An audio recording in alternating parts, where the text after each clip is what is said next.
Boa noite a todos, sejam todos bem-vindos a mais uma noite de estudos no Centro Espírita Equilíbrio, da cidade de Matão. É um privilégio ter vocês nesta noite, onde, com a permissão divina, iremos debater o importante tema de instinto e inteligência, né? Dando continuidade aos estudos da Gênese, né? Onde juntos teremos a capacidade de interpretar um pouco mais sobre esse tema que levanta tantas questões. E já adianto para vocês, sem spoiler, mas que continuará levantando, mesmo após os nossos estudos de hoje, né? Verão que o que existe nesse tema são hipóteses, né? Conclusões são um pouco mais difíceis. A obra interminável, ela veio com essa missão, né? E trouxe realmente um pouco de complemento para a questão do instinto e da inteligência. Entenderemos nesta noite que ambos coexistem, né? Que nós nascemos com o instinto, adquirimos a inteligência, né? E assim andamos com ambos em conjunto na nossa jornada evolutiva, né? Nós jamais perdemos o instinto, ele se torna incubado dentro de nós, mas nós não perdemos, porque como uma espécie de bagagem, carregamos conosco, né, na nossa jornada, no nosso caminhar, né? Então entenderemos um pouco disso tudo. Convido a irmã Ângela a soltar, né, o audiolivro da Gênese com a voz do nosso irmão Milton. O instinto e a inteligência. 11. Qual a diferença entre o instinto e a inteligência? Onde acaba um e o outro começa? Será o instinto uma inteligência rudimentar ou será uma faculdade distinta, um atributo exclusivo da matéria? O instinto é a força oculta que solicita os seres orgânicos a atos espontâneos e involuntários, tendo em vista a conservação deles. Vamos parar aqui nesse primeiro trecho, eu acho que tem bastante informação já para debatermos. O instinto é a força oculta que solicita os seres orgânicos a atos espontâneos e involuntários, tendo em vista a conservação deles. Ou seja, o instinto são atos involuntários. Isso é uma informação bastante preciosa para nós. Se são involuntários, não é da própria vontade. Acontece mesmo fora a própria vontade. E se são involuntários, logo precisa de uma inteligência para coordená-los, né? Então aqui tem uma informação bastante preciosa que nós utilizaremos lá na frente. Pode seguir. Pois não? Temos a honra da presença do irmão Afonso, né, de São Paulo, hoje aqui na mesa. Fique à vontade. Se os instintos são involuntários, essa inteligência que atua, a vontade dessa inteligência pode atuar no instinto, pode fazer o instinto atuar ou não? Nós chegaremos a esse debate em uma das hipóteses, né? Como se, por exemplo, espíritos superiores ou protetores pudessem gerir o meu instinto quando eu estou encarnado. Entenderemos que não é bem assim, apesar de ser uma hipótese maravilhosa, né? Seria muito mais fácil se assim fosse. Nós perderíamos a questão da generalidade, né? Então, por exemplo, uma criança que nasce no Brasil, ela tem os mesmos instintos de amamentação do que uma criança que nasce na China, né? E vocês estão em opostos da área do orbe. Então, o que acontece? Perceberemos que existe uma inteligência unificadora, que não está interligada a um ou a outro espírito, né? Então, se fossem os mentores que gerissem os nossos instintos, por exemplo, como que eles conseguiriam fazer isso da mesma forma, né? Como seria perfeitamente igual algumas reações que nós temos de efeito orgânico, né? Então, entenderemos um pouco mais ao decorrer da questão. Outra questão, o instinto ele pode ser provocado, né? Por exemplo, o instinto de fuga numa situação de perigo. Nessa ação, atua a vontade do ser? Provocado no sentido reativo, né? O instinto de reação. O instinto, na verdade, é de conservação. A fuga ou o combate não acabam sendo instinto de conservação. É claro que a inteligência e o instinto se misturam em determinadas questões, né? Então, a vontade nada mais é do que uma decisão. né? A vontade e a decisão, ela precisa do crivo, ela precisa do livre-arbítrio, ela precisa de uma espécie de inteligência, né? Então, alguns instintos são previamente programados e outros atuam de acordo com a nossa vontade, em seres mais elaborados. Por exemplo, se eu cortar o caule de uma árvore, sairá uma seiva. Essa seiva ajudará na cicatrização dessa árvore. É um instinto de cicatrização. Como que a árvore sabe disso? Né? Ela veio previamente programada, né, para isso. Existe uma questão involuntária. Se eu cortar o pulso de uma pessoa, as plaquetas farão o mesmo papel. Entretanto, a pessoa vai correr para o hospital e antecipar esse processo. Entendeu? Então, as plaquetas fariam este papel, entretanto, a pessoa vai para o hospital e sutura para acelerar o processo de cicatrização. Não sei se a comparação serviu de exemplo.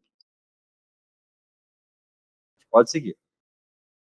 Nos atos instintivos, não há reflexão, nem combinação, nem premeditação. É assim que a planta procura o ar, se volta para a luz, dirige suas raízes para a água e para a terra nutriente, que a flor se abre e fecha alternativamente, conforme se lhe faz necessário, que as plantas trepadeiras se enroscam em torno daquilo que lhes serve de apoio, ou se lhe agarram com as gavinhas.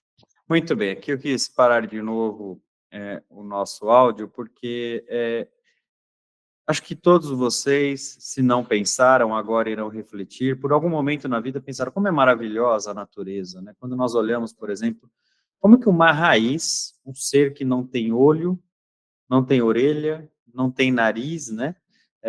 A raiz é parte de um ser vivo, né? Como ela pode saber aonde está a umidade, onde está a água? Como ela pode direcionar-se embaixo da terra para buscar a água? Que incrível isso, né? Vamos entender que os nossos instintos, eles foram frutos de uma evolução. Portanto, nós carregamos desde o início da vida, né? Todo ser animado possui instinto. Entretanto, nem todo ser animado possui inteligência. A inteligência irá se desenvolver nesses seres, em alguns dos seres. Animais, por exemplo, possuem uma inteligência, junto com o seu instinto, né? Não uma inteligência depurada como a do homem, porém possuem, né?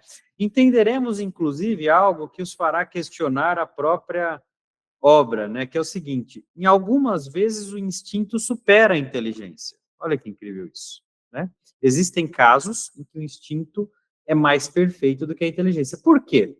Porque a inteligência, ela consegue, né, passar pelo crivo humano, que está, muitas vezes, proposto ao erro.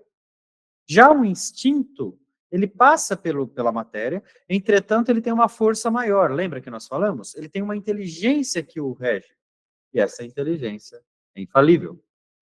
Portanto, o instinto não erra. Se eu jogar uma areia agora aqui na frente da Regiane, ela vai fechar os olhos instintivamente. É perfeita essa reação.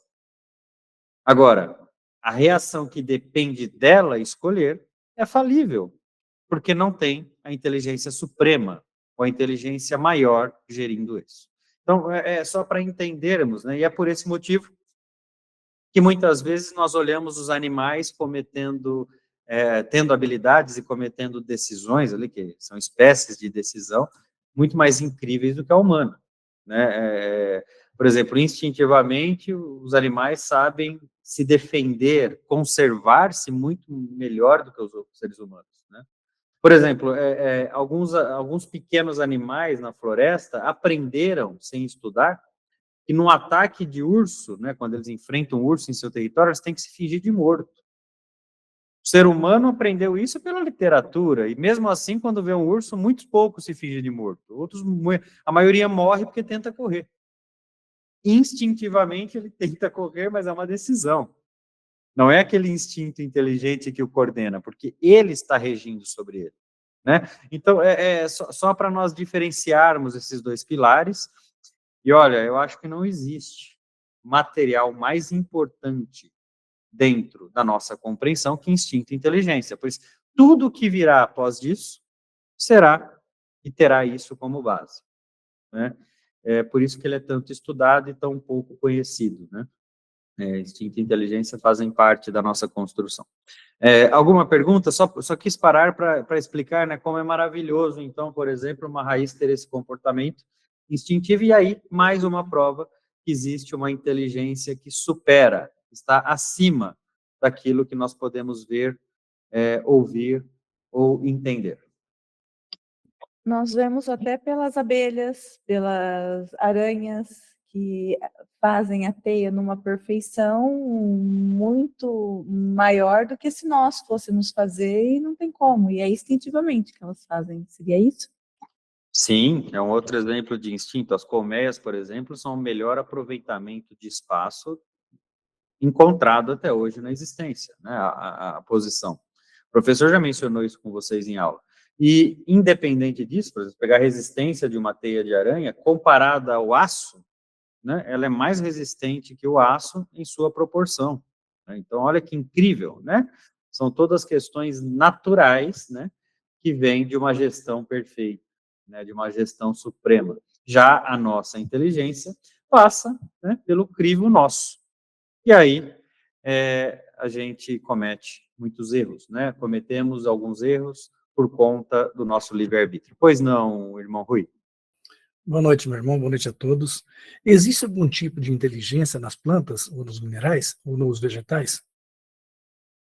Aquela inteligência instintiva, né, que nós chamamos de inteligência instintiva, sem querer misturar os dois temas, mas tudo aquilo que é animado, né, tudo aquilo que é envolvido pelo fluido universal, possui essa coordenação, né? Deus não deixa com que uma planta desenvolva sem o seu concurso, né? Por isso que o girassol sabe em que posição que ele deve virar para encontrar o sol.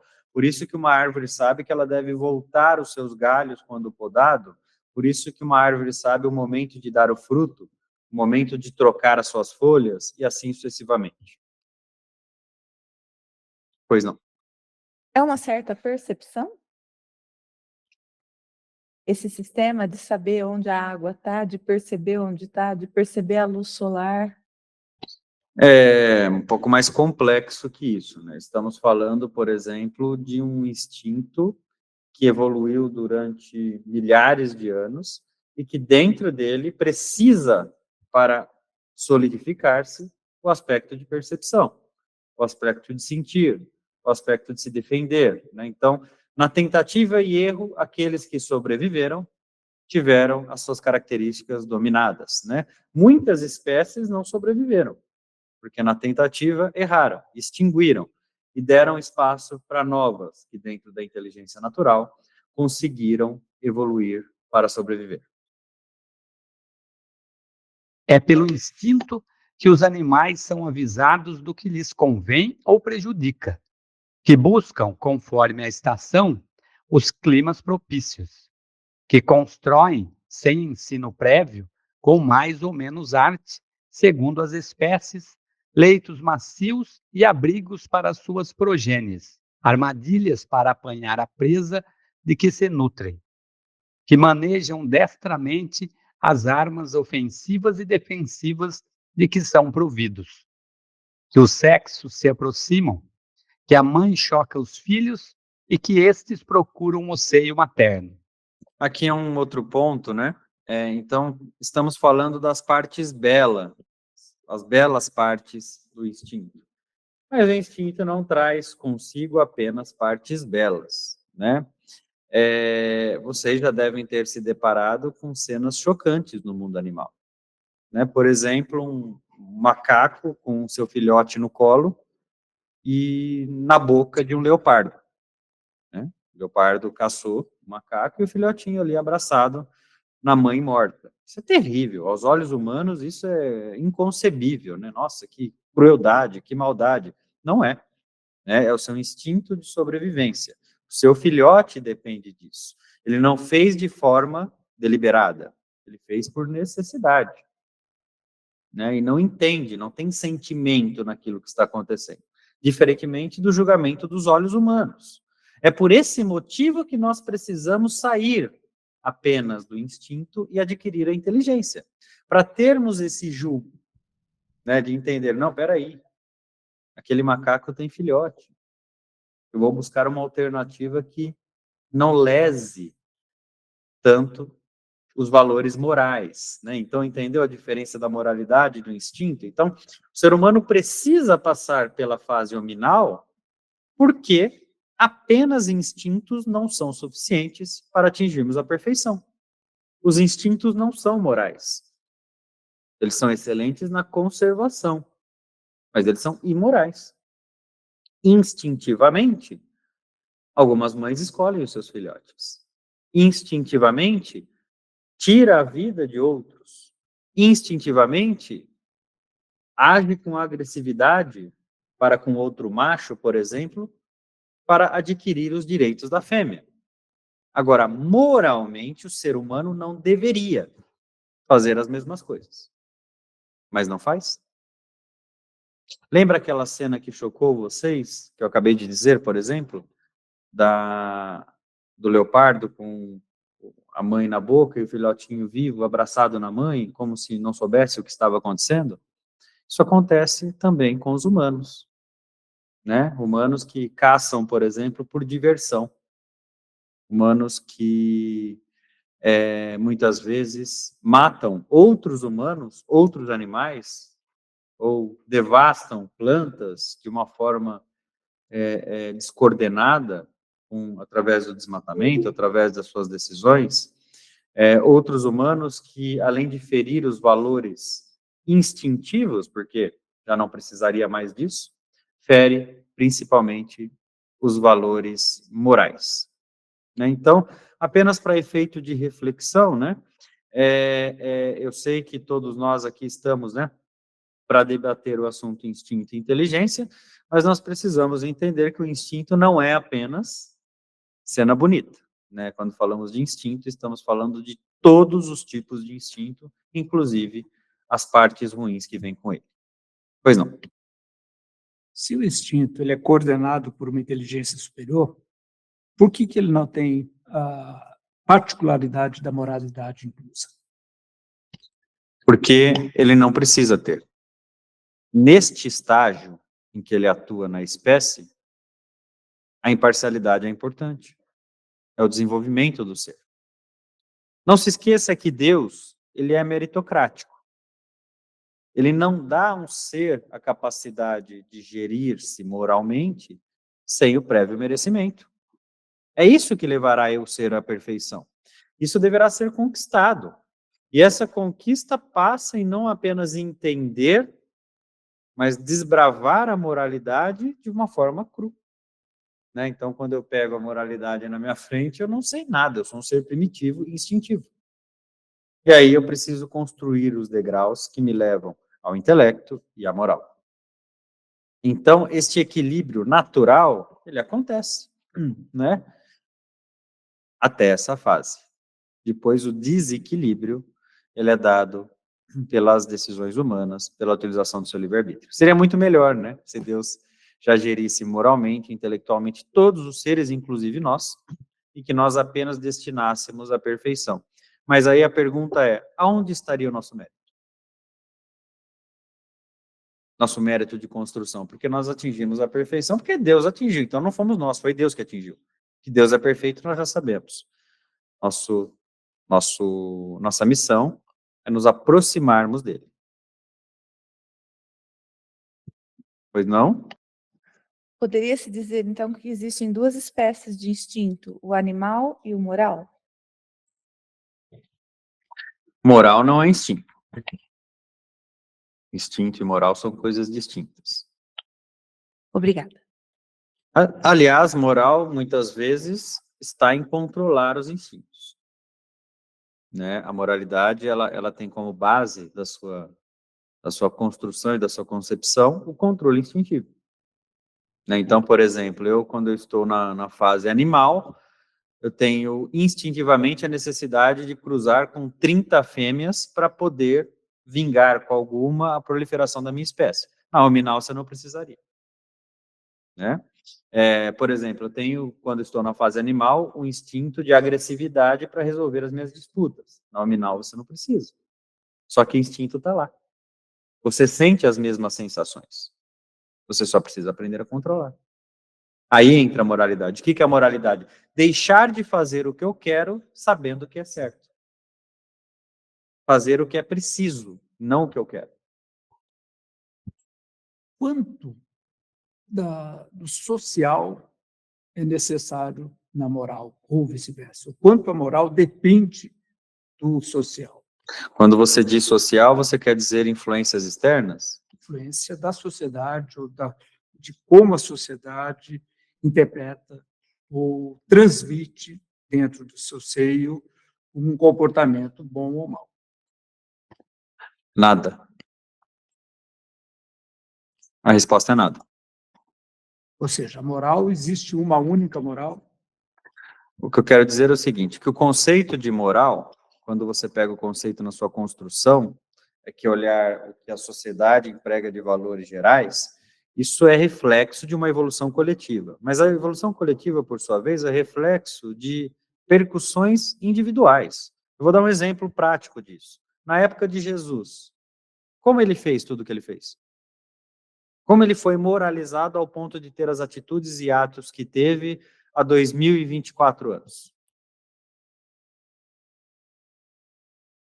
Jesus é um exemplo que foge um pouco à nossa realidade, né? A partir do momento que ele tinha uma formação prévia muito acima da humana na época. Agora, nós temos hoje um conceito que a moralidade do mundo ocidental, ou do mundo civilizado, entre aspas, aí, é o mais adequado. No entanto, estudos antropológicos mostram moralidade nas aldeias indígenas americanas, nos astecas, que eram maiores, são ainda maiores do que a moralidade ocidental, europeia ocidental, que é o que nós vivemos hoje. Esse conceito, eles são sempre evolutivos ou pode ter uma regressão nesse conceito dentro da sociedade? Bom, vamos por partes. Primeiro, Jesus não teve privilégio anterior nenhum. Se nós fizermos isso com Jesus, nós estamos tirando todo o mérito de construção da história dele. Se Jesus já veio preparado para ser Jesus, então me desculpe. Qual que é o mérito do que ele fez? Nada. Se ele já veio para não sentir dor, para ser perfeito, para poder dar o exemplo à humanidade, então Jesus nada mais foi do que um instrumento daquilo que Deus já sabia que era perfeito. Não, Jesus veio e sofreu todas as tentações, dificuldades e percalços que todo ser humano. A diferença é que ele conseguiu. Essa é a grandeza dele. Conseguir cumprir a sua missão, que não é diferente da missão de todos nós. A diferença está naquilo que nós cumprimos. Não propriamente da missão. A missão é fazer o bem, praticar o amor. As leis de Deus são as mesmas. Nós que não entendemos como Jesus. E aí, quando eu falo de Jesus, eu não estou falando apenas de Jesus. Vamos falar de tantos outros que passaram depois dele, contemporaneamente, inclusive. Quantos seres que vêm em um mundo doente moralmente, né, com uma luz. E o que isso mostra? Que o social influi? Não, não deveria. Não deveria influir, né? Obviamente que é muito mais fácil eu ser moralizado, ainda que contra a minha vontade, quando eu estou no cenário moral. Entretanto, não é impossível em nenhum dos cenários. A responsabilidade de ser moralizado independe da sociedade, é minha, né? Eu preciso ser. Os valores que eu tenho precisam ser conquistados através do meu esforço. A criação dos meus pais ajuda? Ajuda. Dos meus tios ajuda. O cenário que eu estou ajuda. Mas a decisão é minha. E se ela não for, ela deixa de ser. Agora, quando você diz em sociedades, né, então é incrível isso, né? Então, por exemplo, quando você pega, vamos pegar um país de primeiro mundo, né, que você considera mais moralizado e um país menos moralizado, né? Então, por exemplo, um país mais moralizado, vamos pegar os Estados Unidos da América, um país desenvolvido, um país que teoricamente defende a liberdade do ser, que defende valores íntegros, e um país menos moralizado como o Brasil, por exemplo, né? Um país bastante ainda aquém de valores morais, com uma corrupção exacerbada em todos os cenários, né? Não importa se você vai para a direita, para a esquerda, para o meio, para trás, para onde você vai, você encontra a falha moral, né, naqueles que representam a sociedade, né, e nós vamos chegar nisso. Então, independente de quem esteja lá, são representantes daquilo que vocês expressam como sociedade. E aí, o que acontece? Esses dois países. Então, quer dizer que o Brasil é menos moral e os Estados Unidos é mais moral? Depende no quê? Interessante isso, né? Depende qual é o assunto. Depende aquilo que realmente foi desenvolvido em cada um. Né? Por exemplo, apesar de acontecer no Brasil, não acontece com tanta frequência de um jovem chegar numa escola e matar 30 pessoas. Nos Estados Unidos acontece com mais frequência do que no Brasil. Então, olha que interessante, né? Então, são diversos fatores que demonstram que existem seres imorais mesmo na moralidade. E existem seres morais mesmo na imoralidade. Isso é bonito. Porque se assim não fosse, Alfonso, a minha chance de crescimento estaria fadada ao crescimento dos meus irmãos. Então, estamos numa mesa aqui com 6 pessoas na sala. Se os 6 não crescerem, eu não cresço. Então, onde está a minha individualidade? Não, peraí, se os 6 não crescerem, a minha missão é crescer e levar os outros 5 comigo. Entendeu? Eis a beleza, né, do exemplo e da individualidade. Agora, não tenha dúvida, né? Quando nós temos um cenário moralizado, a chance é maior e o esforço é menor. Pois não, Rui? Professor, o instinto só nos acompanha no estado de vigília? Não. Nos acompanha o tempo todo. No estado da erraticidade também nos acompanha? Sim. Nós perdemos o corpo, mas não o hábito, né? Os instintos, eles fazem parte das impressões que levamos ao nosso perispírito, né? É por isso, por exemplo, que você, em sessão mediúnica, Rui, já deve ter se deparado em conversar com o espírito e falar assim, eu estou sentindo dor na perna. Você fala, mas peraí, você não tem mais pernas, é um espírito agora, mas eu estou sentindo a dor. Esse sentir a dor é oriundo do seu instinto, né? Do seu prendimento ao material. Então, ele não é só na lei de conservação. Ele é uma lei de conservação, mas o que eu quero dizer é o seguinte, o instinto em si, você não leva, mas as impressões você leva. Então, é como se levasse, né? O que ele causa, o mal que ele causa, você leva. O instinto é só de ser vivo, né? E material. Entretanto, tudo aquilo que ele causa de ruim ou de bom, você leva. Né? É por isso que nós chegamos à conclusão, por exemplo, que o instinto não é apenas material, ele também tem a origem espiritual. Por isso que ele encontra-se também na erraticidade. Nós vamos ver isso um pouquinho mais à frente no texto, lá na hora que passar as hipóteses. No homem, só em começo da vida o instinto domina com exclusividade. É por instinto que a criança faz os primeiros movimentos, que toma o alimento, que grita para exprimir as suas necessidades, que imita o som da voz, que tenta falar e andar. No próprio adulto, certos atos são instintivos, tais como os movimentos espontâneos para evitar um risco, para fugir a um perigo, para manter o equilíbrio do corpo. Tais ainda o piscar das pálpebras para modelar o brilho da luz, o abrir maquinal da boca para respirar, etc.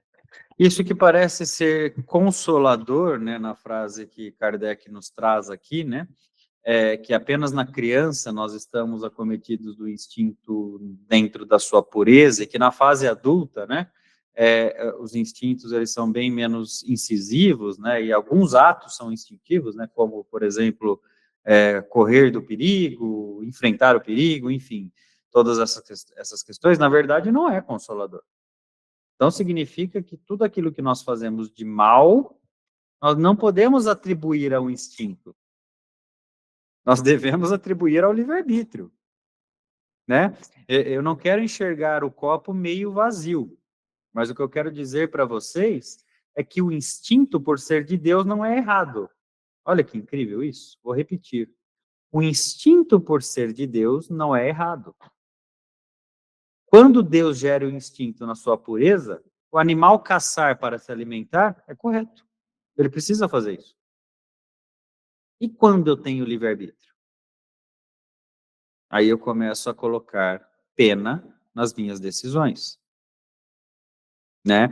Então, por exemplo, parece um absurdo, né? Eu vou dar outro exemplo. Algumas espécies de pássaros colocam os seus ovos em outros ninhos, né? E aí esses pássaros nascem em outros ninhos, e aí ele joga todos os filhotes para fora. Olha que interessante. E aí ele é cuidado pela mãe, né? Durante o seu desenvolvimento, pela mãe e pelo pai, durante o seu desenvolvimento, e cresce saudável enquanto os próprios filhos que estavam no ninho perderam sua vida. É errado o que esse pássaro faz? Instintivamente? Instintivamente, não, mas moralmente, sim. Não existe a moral. A moral ainda não existe. Ele é por instinto. Essa é a forma que ele aprendeu para sobreviver.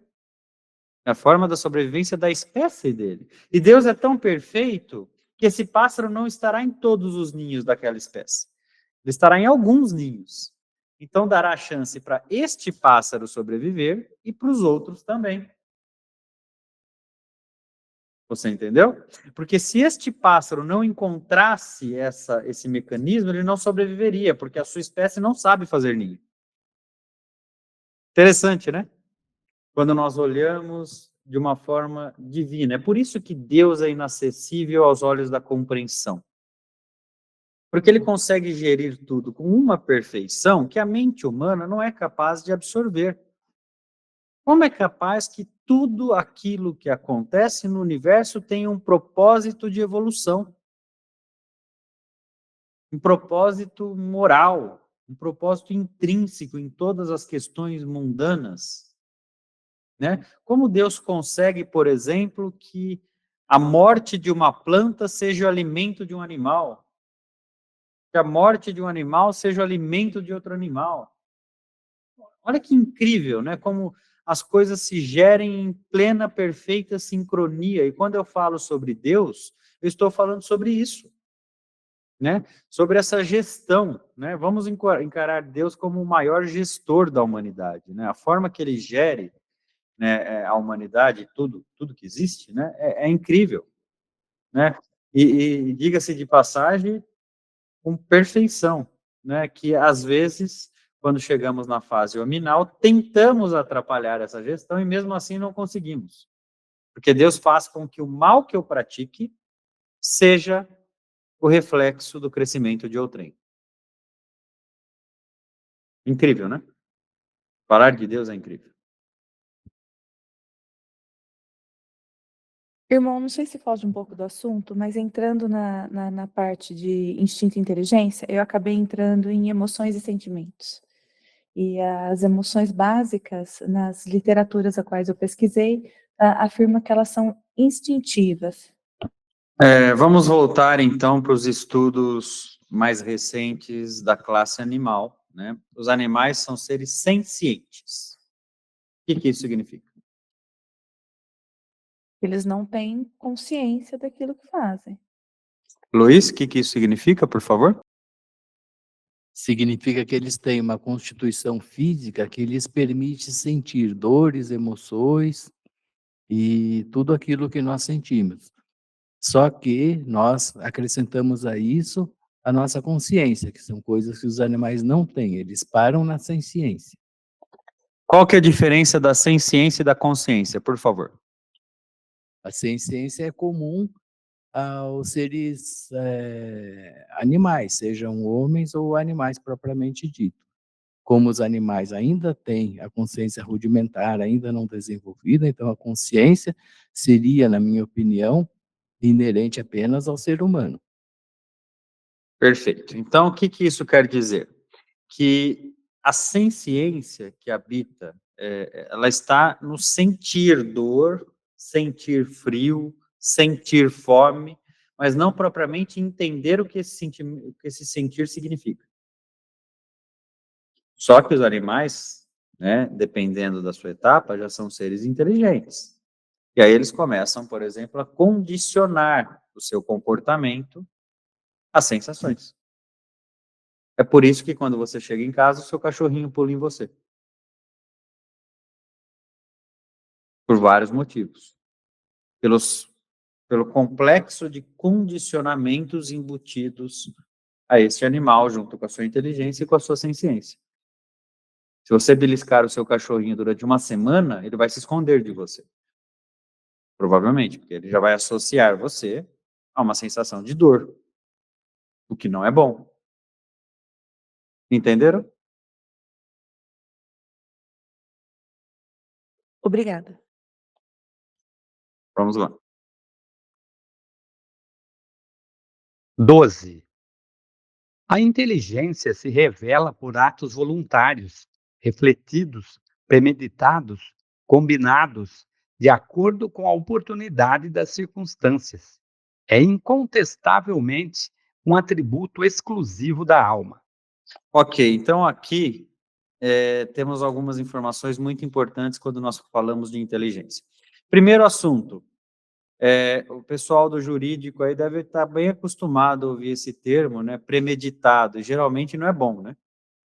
E tem um motivo dele não ser bom, né? Quando nós falamos em premeditação, nós estamos falando que anteriormente foi pensado, foi planejado antes de sair.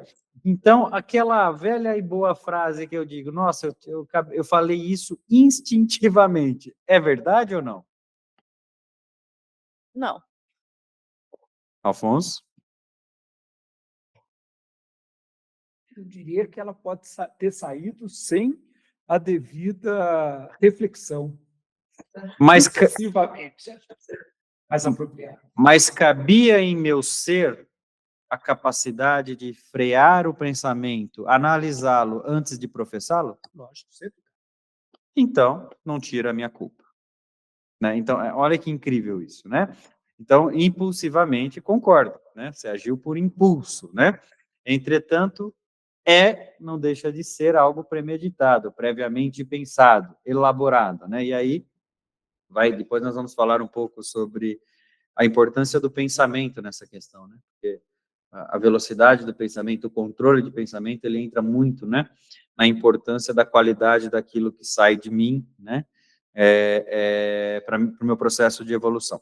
E aí, continuando aqui a inteligência, ele fala outro termo que eu acho bastante interessante, que é incontestavelmente um atributo exclusivo da alma, ou seja, antes da alma não há inteligência. Quais são os seres que têm alma? Vou fazer perguntas. Homem tem alma? Sim, Animal tem alma? sim. E vegetal?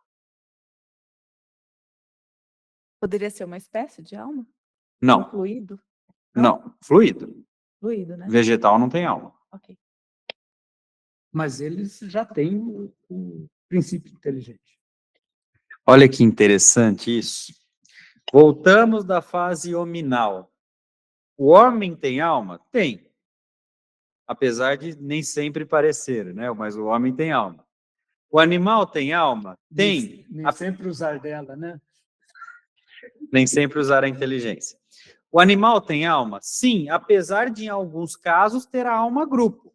Né? Então, vamos entender que lá no início da fase animal, quando nós somos formigas, abelhas, nós temos alma grupo. Aí volta para trás, fase vegetal. Quando nós entramos na fase vegetal, não temos alma, mas somos envoltos pelo fluido universal que se transformou em fluido vital e animou a vida através do princípio vital. Portanto, apesar de não termos alma, temos a inteligência que não nos pertence, que é inerente à obra da criação. Incrível ou não? Ou seja, vamos voltar para ficar bem claro isso para todos. Na fase vegetal, nós usamos a inteligência de outro, né, da criação, do Criador. Na fase animal, utilizamos a inteligência própria, e na fase hominal, não apenas utilizamos a inteligência própria, como temos o livre-arbítrio de decidir se iremos ampliá-la ou não. Ficou mais organizado na cabeça de vocês dessa forma? Perfeito. Uma pergunta. A vontade, ela é exclusiva do livre-arbítrio ou o animal ele pode ter vontade e decidir pela sua vontade? Quando falamos a palavra vontade, É uma palavra de uma complexidade, né? Porque falar em vontade parece ser simples, mas a vontade, ela necessariamente, ela precisa do quê? O que antecede a vontade? Seria a necessidade e a análise. A vontade é fruto do livre-arbítrio, correto? O animal tem uma espécie de livre-arbítrio. Algumas coisas faz pelo impulso, mas a maioria delas faz pela necessidade. Portanto, a vontade propriamente dita, ela só pertencerá exclusivamente em sua decisão à fase hominal. O homem age pela sua vontade. Agora, a única vontade que funciona é a de Deus. Olha que incrível. Todas as outras vontades são ensaios, tentativas, erros, decisões corretas e erradas de tentar a evolução. Quando você pega a vontade do homem, tire a vontade do homem, o homem não seria mais evoluído? Tira a vontade dele. Vou te fazer uma pergunta, ele seria mais ou menos evoluído? Tem pegadinha aí, viu? Se ele depende das suas decisões para evoluir, se você tirar a vontade dele, ele não tem condições de evoluir. As decisões humanas, elas evoluem ou elas estagnam? A doutrina nos ensina que aquilo que for aprendido nunca é perdido. Então, no máximo, vai estagnar e não prosseguir a evolução. Mas aquilo que está naquele ponto não perde mais. Ou seja, a vontade humana só evolui o homem quando bem aplicada e quando aliada com a vontade de Deus. Caso contrário, ela o estagna ou é inóspita. Né? Então, a vontade, ela está atrelada à sua utilização.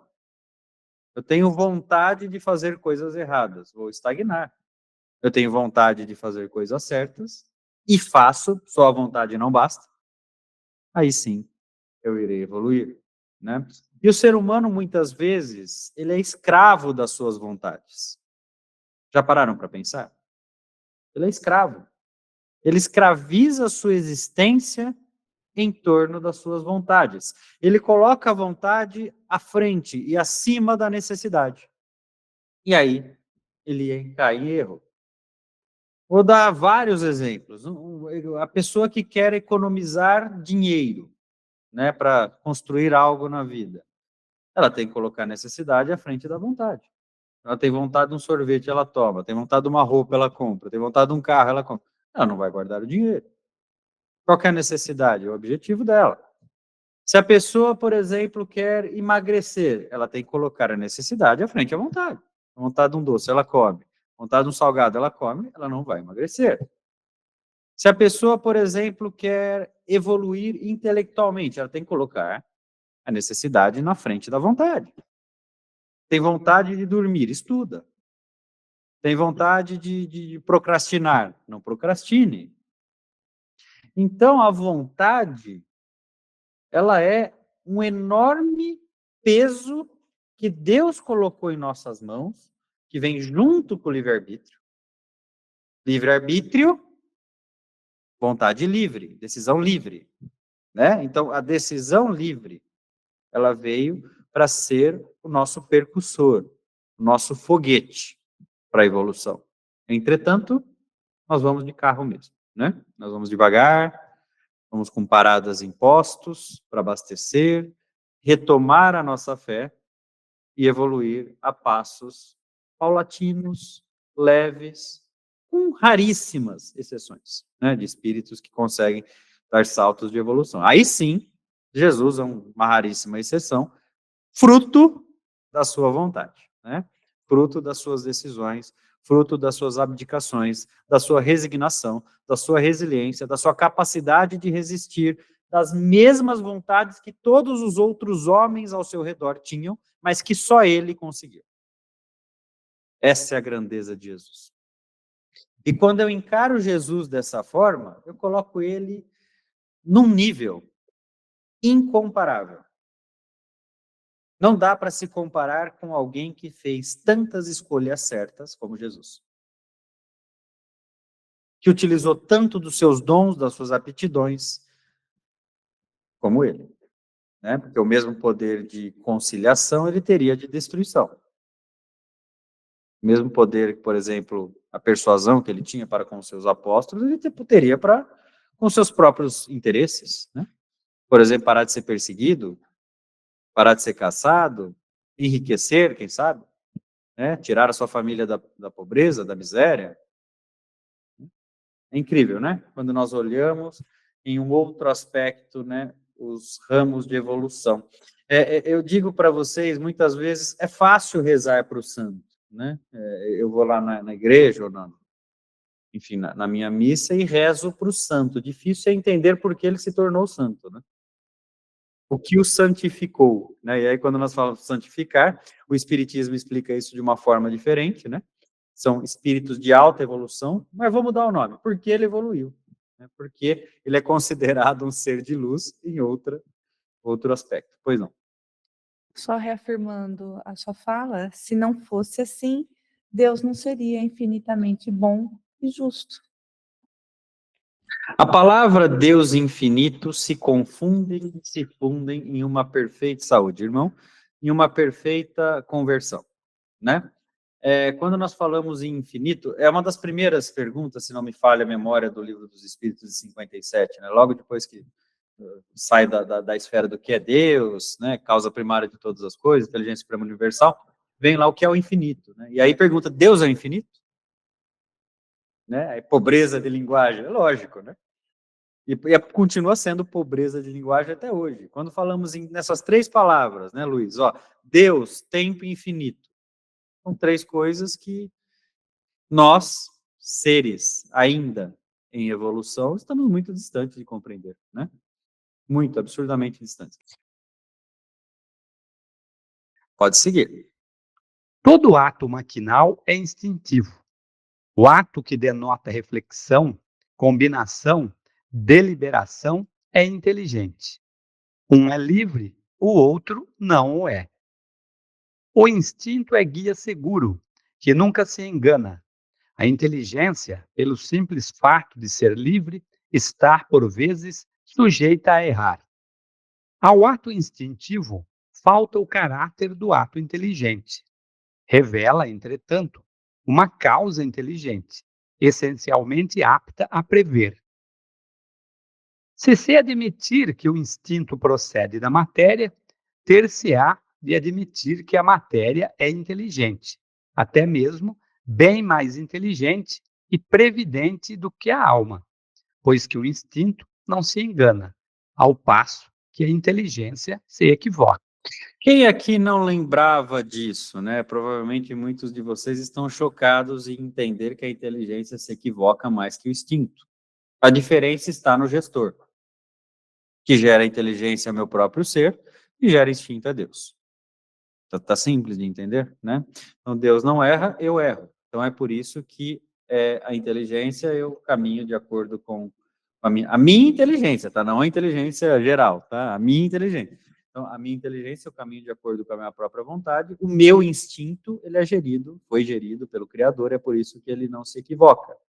É por isso, por exemplo, que aquilo que depende de Deus geralmente funciona bem. Parou para pensar? A não ser que a pessoa tenha alguma enfermidade crônica, você está respirando, o coração está batendo, muitas coisas estão acontecendo sem que você precise pensar para isso.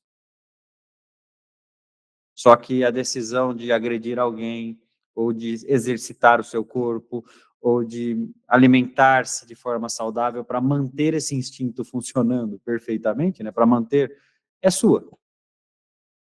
Você imagina se Deus nos desse, por exemplo, a capacidade de nos alimentarmos instintivamente bem? É o que ele faz com os animais. O animal não sabe o que ele precisa comer para sobreviver? Ele não equilibra a sua alimentação? Aí, o que o ser humano faz com o animal? Olha que incrível. O ser humano coloca um cão dentro de casa e deturpa o que instintivamente ele teria de bom. Dá ração capatê, dá bolachinha, dá coisas humanas para um animal que não teria naturalmente nem a necessidade, nem a aptidão orgânica para consumir. Quer dizer que na natureza o meu cão seria melhor do que ele é em casa? Poderia ser morto, mas se fosse vivo, seria melhor, certamente mais saudável. Né? Se ele sobrevivesse à seleção natural, ele seria mais saudável. Incrível, né? Como a vontade humana deturpa a necessidade de evolução de todos os seres, inclusive de plantas. Né? Lembra da inteligência fluídica? Então, eu não cuido da planta, ou eu coloco muita água, ou eu coloco pouca água. O ser humano, que é o ser inteligente, que teria a capacidade de estudar, instruir-se para fazer melhor com as outras espécies, não faz melhor nem com as outras, nem com a própria. Né? Algo a refletir. Vamos lá. Se se considerar o instinto uma inteligência rudimentar, como se há de explicar que, em certos casos, seja superior à inteligência que raciocina? Como explicar que torne possível se executem atos que esta não pode realizar? Se ele é atributo de um princípio espiritual de especial natureza, qual vem a ser esse princípio? Pois que o instinto se apaga, dar-se-á que esse princípio se destrua? Se os animais são dotados apenas de instinto, não tem solução o destino deles e nenhuma compensação os seus sofrimentos, o que não estaria de acordo nem com a justiça, nem com a bondade de Deus. Olha, eis aqui para aqueles que não acreditavam em encontrar, né? Às vezes, é por isso que eu falo, tem que estudar as obras básicas, né? Eu vi muitas críticas aqui no plano espiritual, né? Dos irmãos referente a não ter animais na obra, né? Então, eu já ouvi diversas, até em oração já, né? Então, não tem animais na obra. Qual obra? A Gênesis tem bastante, né? E aqui, por exemplo, uma das menções, né? Que diz aqui que é incrível é o seguinte: o animal não pode ter só instinto, ele tem que ter mais alguma coisa. Senão, Deus não seria bom, não seria justo e não daria para ele a oportunidade de evoluir. Veremos lá embaixo, deixa eu ver se eu encontro aqui, pulando um pedacinho aqui, mas para ficar mais fácil aqui, ó. Quando nós vamos ali, a impulsão involuntária do movimento é o ato instintivo e calculada a direção do movimento é o ato inteligente. O animal carnívoro, impelido pelo instinto, a se alimentar de carne, mas as precauções que toma em que variam conforme as circunstâncias para assegurar a presa e sua previdência das eventualidades são atos da inteligência. Então, na Gênesis já é dito que os animais não possuem apenas instinto e possuem inteligência. E logo atrás falamos que inteligência é um atributo da alma. Logo, se os animais possuem instinto e inteligência, eles possuem o quê? Alma. Já foi dito na Gênesis. Tá? Não é novidade das obras modernas, não é novidade do Livro dos Espíritos, a obra interminável, não é novidade das obras de Marcel, das obras de Hervênia, isso já estava imposto e colocado, né, na Gênesis e colocado também nas outras obras básicas. Cabe ao ser humano estudar, né? Por isso que a obra interminável ela veio com uma linguagem mais simplificada, porque entender todos esses links, né, ir, voltar e entender o que algo quer dizer de uma forma não interpretativa, mas puramente real, né, ela exige um estudo mais aprofundado e nós sabemos que a humanidade nem sempre o faz, né, na atualidade, principalmente, as questões filosóficas são deixadas de lado em prol das questões mais superficiais e que tragam a informação pronta, principalmente quando falamos de inteligência artificial, quando o homem está com preguiça até de pensar, né, e quer que uma inteligência pense por ele, né? Então, olha onde chega os níveis, né, do progresso e da evolução. Vamos lá? Pois não, professor? Boa noite a todos. Sobre essa questão, né, de como se dá a ação do instinto sobre a matéria, como no caso da alma, né, a mente é que pensa, né, é que reflete, no caso quando é a inteligência, no caso do instinto, isso se dá o acesso também pelo cérebro e depois há os comandos para o corpo todo, ou isso há um outro arranjo que não precisa passar exatamente pela minha alma, pela minha mente, para chegar até no corpo? É mais ou menos assim, Fabrício. Tudo que acontece num ser encarnado passa pelo seu organismo. Utiliza-se de ferramenta do organismo, né? É por isso que tudo, inclusive a mediunidade, tá? É incrível isso. Então, a ferramenta do ser encarnado, ela é utilizada no seu máximo potencial. Então, o instinto passa pelo cérebro, e estudos comprovam isso. Então, por exemplo, quando eu faço assim, você pisca, mas esse piscar seu, apesar de ter sido involuntário, ele foi uma reação que em milésimos de segundo foi comandada pelo seu cérebro através de reações nervosas e que levaram ao nervo óptico a sua função de entender que você precisa piscar. Então, assim, é incrível, né? A sua musculatura é entender que você precisa piscar. Da mesma forma, a nossa digestão, da mesma forma, tudo aquilo que acontece conosco, né? Então, tudo passa pelo corpo quando há um corpo, né? Então, essa é a resposta. Tudo passa por um corpo quando há um corpo. Por exemplo, um espírito que se comunica através de um médium, ele preferencialmente utiliza o seu acervo. Se não encontrar, né, palavras ou cabedal para explicar aquilo que ele poderia através do acervo do médium, ele utiliza do próprio, mas preferencialmente é o acervo do médium. É por isso, por exemplo, que pede-se tanto para os médiuns estudarem, né? Porque o estudo do médium faz com que ele melhore seu acervo, seu intelecto e a sua moral e, consequentemente, a utilização dessa ferramenta espiritual, né? Então, o corpo, mas veja bem, é interessante. Os espíritos têm a capacidade de gerir partes do seu corpo que você ainda não tem. Por exemplo, se eu falar assim, comande os seus batimentos cardíacos, o ser humano já sabe fazer isso, mas não todos. Se eu falar assim, ó, comande a sua ansiedade através de meditações profundas, você sabe, né? Se eu falar assim, tire um câncer de você, olha que incrível, é a sua fé que tira, hein? Nunca foi um espírito. Mas quando eu falo assim, você vai passar por um tratamento espiritual para eliminar um câncer, você um dia terá a capacidade de se autocurar de um câncer. É uma questão de gestão celular, comandada pelo cérebro e pela mente, né? Que vamos entender a diferença, mente, cérebro, corpo, né? Então, a mente não precisa do cérebro, a mente está em todo lugar, inclusive quando o espírito desencarna. O cérebro precisa da mente. Sem a mente, o cérebro não funciona, né? E aí, o que acontece?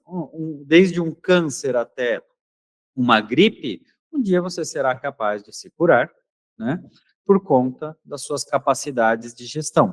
Os espíritos já têm essa gestão, e por isso que quando há o merecimento e a fé, muitas vezes conseguem concursar verdadeiros milagres.